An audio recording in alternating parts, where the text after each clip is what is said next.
Doctor Shashi Dwivedi आपका एक बार फिर से स्वागत करती हूँ अपने YouTube चैनल में जिसका नाम है take care of your health with homeopathy.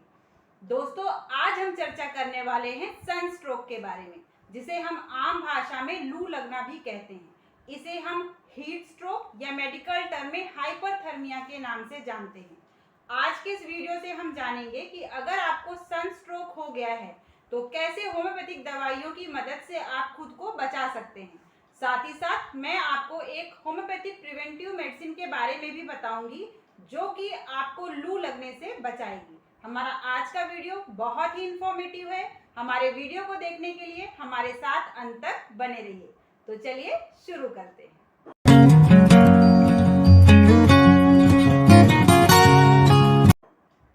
जैसा कि मैंने वीडियो की शुरुआत में आपको बताया कि आज हम सनस्ट्रोक के बारे में चर्चा करने वाले हैं। सनस्ट्रोक को समझने के लिए पहले हमें ये जानना जरूरी है कि जैसे 12 महीने तापमान एक जैसा नहीं होता, वह समय के हिसाब से या मौसम के हिसाब से बदलता रहता है, उसी के हिसाब से हमारा शरीर यानी कि बॉडी भी खुद को एकोमोडेट यानी कि एडजस्ट करती रहती है। हमारे शरीर में ब्रेन में एक हिस्सा होता है हाइपोथैलेमस, जो हमारे बॉडी के टेम्परेचर को मेंटेन करती है। यहाँ पर कई बार जो रेगुलेटरी सिस्टम है अगर वो फेल हो जाता है और जब हम हॉट वेदर के कांटेक्ट में आते हैं तो अचानक हमारे शरीर का तापमान बढ़ जाता है। अब क्योंकि ये अचानक से होने वाली प्रक्रिया है जिसके लिए शरीर हमारा पहले से तैयार नहीं था, इसलिए बहुत सारे life threatening sign and symptoms देखने के लिए मिलते हैं। अगर व्यक्ति को जल्द उपचार ना मिले तो कंडीशन वर्स हो सकती है, पेशेंट की मौत भी हो सकती है। दोस्तों, अब हम चर्चा करेंगे कॉजेज यानी कारण के बारे में कि सनस्ट्रोक होने के पीछे कौन से रिस्पॉन्सिबल कारण होते हैं। तो जो पहला कारण है वो है एक्सपोजर टू हॉट वेदर और एटमॉस्फेयर। जब हम गर्म हवाओं के कांटेक्ट में आते हैं तो अचानक से हमारे शरीर का तापमान बढ़ जाता है। जो दूसरा कारण है वो है डिहाइड्रेशन। गर्मी के दिनों में हमारे शरीर की रिक्वायरमेंट बढ़ जाती है और अगर हम कम मात्रा में लिक्विड का इंटेक करते हैं या पानी कम पीते हैं तो हमारे शरीर में डिहाइड्रेशन भी हो जाता है। कभी कभी जब हम ज़्यादा एक्सरसाइज करते हैं या बहुत ज़्यादा कपड़े पहन लेते हैं तो भी बॉडी में डिहाइड्रेशन हो जाता है, जो कि सनस्ट्रोक के लिए रिस्पॉन्सिबल होता है। ऐसे में अगर हम गर्म हवाओं के कांटेक्ट में आते हैं तो अचानक से हमारे शरीर का तापमान बढ़ जाता है, जिसे हम हीट स्ट्रोक के नाम से जानते हैं। दोस्तों, अब हम चर्चा करेंगे साइन एंड सिम्टम्स के बारे में कि लू लगने पर हमें किस प्रकार के लक्षण देखने के लिए मिलेंगे।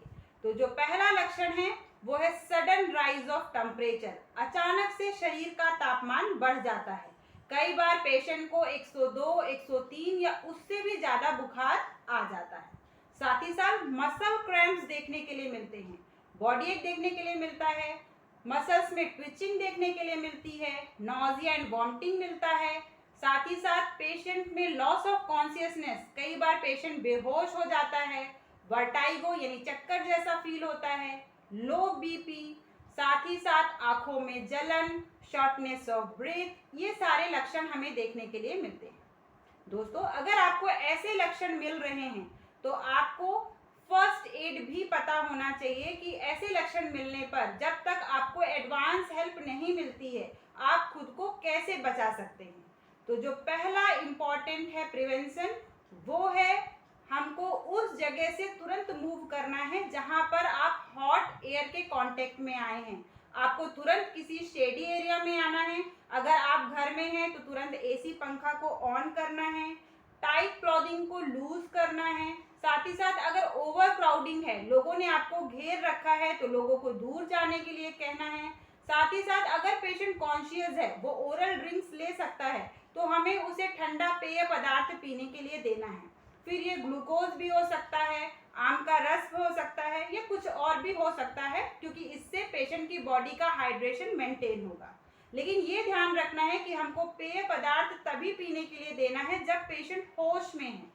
अगर उसका मेंटल लेवल डाउन हो रहा है, वो आपकी कमांड को अच्छे से फॉलो नहीं कर रहा है, तो आपको कोई भी ओरल ड्रिंक्स नहीं देना है, क्योंकि ऐसे में एस्पिरेशन यानी जो आप पेय पदार्थ देंगे तो कई बार श्वास नली में जा सकता है, जिससे जान के खतरा बन सकता है। ऐसे केसेस में जहां पेशेंट अनकॉन्शियस हो रहा है, बेहोश हो रहा है, तुरंत हमें अस्पताल ले जाना है। दोस्तों, अब हम चर्चा करेंगे होम्योपैथिक उपचार के बारे में कि अगर आपको सनस्ट्रोक हो गया है तो आप क्या होम्योपैथिक उपचार दे सकते हैं। दोस्तों, जैसा कि मैं पहले भी आपको बता चुकी हूँ कि ये वीडियो सिर्फ गाइडेंस एंड अवेयरनेस पर्पज से बनाया गया है, ताकि आप लक्षणों की मदद से बीमारी को पहचानें और कुशल होम्योपैथिक चिकित्सक के पास जाकर अपना उपचार करें, क्योंकि चिकित्सक आपकी प्रॉपर केस टेकिंग करेंगे, साइन एंड सिम्टम्स के बेसिस में आपको सही मेडिसिन का सिलेक्शन करके देंगे, जिससे आपको बहुत ही जल्द आराम मिल जाएगा। दोस्तों, अब हम चर्चा करेंगे होम्योपैथिक ट्रीटमेंट के बारे में। तो पहले नंबर की अगर मेडिसिन की हम बात करें तो जो फर्स्ट चॉइस ऑफ रेमेडी है वो है एकोनाइट 30। ये उन केसेस में बहुत ही अच्छा काम करती है जहां पेशेंट को ड्राई हॉट विंड का एक्सपोजर हुआ है, पेशेंट गर्म वातावरण से आया है, sudden rise of temperature, body का तापमान अचानक से बढ़ गया है, साथ ही साथ पेशेंट को ऐसा लग रहा है कि उसका सिर बहुत भारी हो गया है और अब फट जाएगा। ऐसे केसेस के लिए एकोनाइट 30 बहुत ही अच्छा काम करती है। जो सिम्टम्स है वो एक्यूट होंगे, अचानक से आएंगे। पेशेंट को unquenchable thirst for the large quantity of cold water, patient को ऐसा लगेगा कि उसे बहुत ही ज्यादा प्यास लगी है और उसको बहुत ही ज्यादा ठंडा पानी पीना है। ऐसे केसेस में एकोनाइट नेप्लस 30 बहुत ही अच्छा काम करती है। इसकी दो बूंदें आपको डायरेक्ट टंग में लेना होता है, सुबह, दोपहर, शाम, खाना खाने से आधा घंटे पहले। जो दूसरे नंबर की मेडिसिन है वो है बेलाडोना 30। बेलाडोना 30 कंजेशन के केस में वेल इंडिकेटेड होती है, चाहे ये कंजेशन फेस का हो, आईज का हो, थ्रोट का हो, चेस्ट का हो या कंजेस्टिव हेडेक हो। पेशेंट ऐसा बताएगा कि उसको लग रहा है कि उसका कोई सिर दबा रहा है, साथ ही साथ थ्रोबिंग एंड पल्सेटिंग हेडेक देखने के लिए मिलेगी। बेलाडोना के केस में जो सिम्टम्स है वो सडन एंड वायलेंट ऑनसेट होता है, अचानक से सिम्टम्स आते हैं और बहुत तेज आते हैं। पेशेंट का चेहरा एकदम लाल तमतमाया होगा, स्किन हॉट एंड ड्राई होगी। ऐसे केसेस में बेलाडोना वेल इंडिकेटेड होती है। बेलाडोना के पेशेंट को प्यास तो लगेगी, लेकिन वो पानी पीने से डरेगा, क्योंकि उसे ऐसा लग रहा है कि उसे उल्टी आने वाली है या कई बार वॉमिटिंग भी हो जाती है। इस डर से बेलाडोना का पेशेंट पानी नहीं पीता है। बेलाडोना 30 की दो बूंदें सुबह, दोपहर, शाम, खाना खाने से आधा घंटे पहले हम लेंगे तो हमें बहुत ही अच्छा रिजल्ट देखने के लिए मिलेगा। जो तीसरे नंबर की मेडिसिन है वो है ग्लोनाइन 30। ग्लोनाइन 30 प्लेथोरिक पेशेंट के लिए बहुत अच्छी होती है।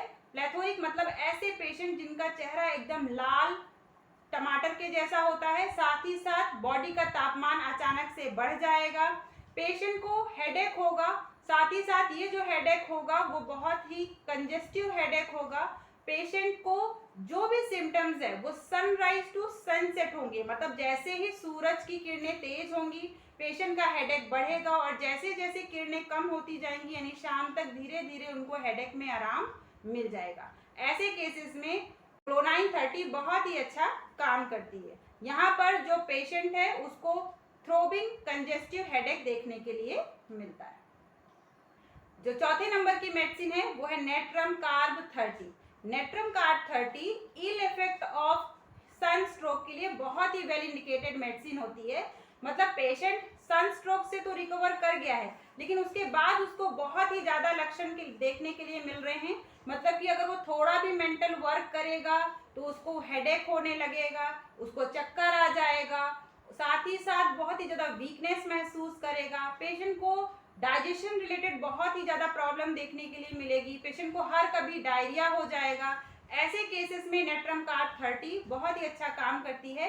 नेट्रम कार्ब 30 की दो बूंदें सुबह, दोपहर, शाम, खाना खाने से आधे घंटे लेने पर आपको बहुत ही अच्छा रिजल्ट देखने के लिए मिलेगा। अब जो पांचवें नंबर की मेडिसिन है वो है जेलसीमियम 200। दोस्तों, जेलसीमियम 200 एज अ रेमेडी भी हम यूज कर सकते हैं और एज अ हम प्रिवेंटिव मेडिसिन भी यूज कर सकते हैं। जेलसीमियम 200 हमें कैसे पेशेंट को देना चाहिए? जिनमें हमें डलनेस, डिजीनेस एंड ड्राउजीनेस देखने के लिए मिल रहा है, पेशेंट बहुत कमजोर है, वीक है, उसे चक्कर आ रहा है, साथ ही उसे लग रहा है कि उसे नींद आ रही है। ऐसे केसेस में जेलसीमियम 200 बहुत ही अच्छा काम करती है। पेशेंट को ट्रेम्बलिंग यानी हाथ पैर में कपाहट देखने के लिए मिलेगी, साथ ही साथ चक्कर जैसा मिलेगा, साथ ही साथ कंजेस्टिव हेडेक देखने के लिए मिलेगा। पेशेंट बोलेगा कि उसको लग रहा है कि उसके सिर को चारों तरफ से किसी बैंड ने कवर करके रखा है। ऐसे हेडेक के लिए जो कि हीट स्ट्रोक के दौरान हो रहा है, जैसीमियम 200 बहुत ही अच्छा काम करती है। इसकी दो बूंदें सुबह शाम आप लीजिए, आपको बहुत ही अच्छा रिजल्ट देखने के लिए मिलेगा। जो 6वें नंबर की मेडिसिन है वो है वेरेट्रम एल्बम 30। ये रेमेडी उन केसेस के लिए वेल इंडिकेटेड होती है जहां पर पेशेंट को चक्कर आ रहे हैं, पेशेंट का मेंटल लेवल डाउन हो रहा है, पेशेंट को लॉस ऑफ कॉन्शियसनेस है, साथ ही साथ उसे ठंडा पसीना आ रहा है, हाथ पैर एकदम ठंडे पड़ रहे हैं, ऐसा लगेगा छू करके कि जैसे डेड बॉडी की जैसे स्किन हो रही है। ऐसे केसेस के लिए वेरेट्रम एल्बम 30 बहुत ही अच्छा काम करती है, जहां पेशेंट को बहुत ही ज़्यादा वॉमिटिंग हो रही है और पेशेंट को बहुत ज़्यादा कमजोरी महसूस हो रही है। ऐसे केसेस के लिए ये बहुत ही वेल इंडिकेटेड मेडिसिन होती है। आपको वेरेट्रम एल्बम 30 की दो बूंदें सुबह दोपहर शाम खाना खाने से आधा घंटे पहले लेना चाहिए।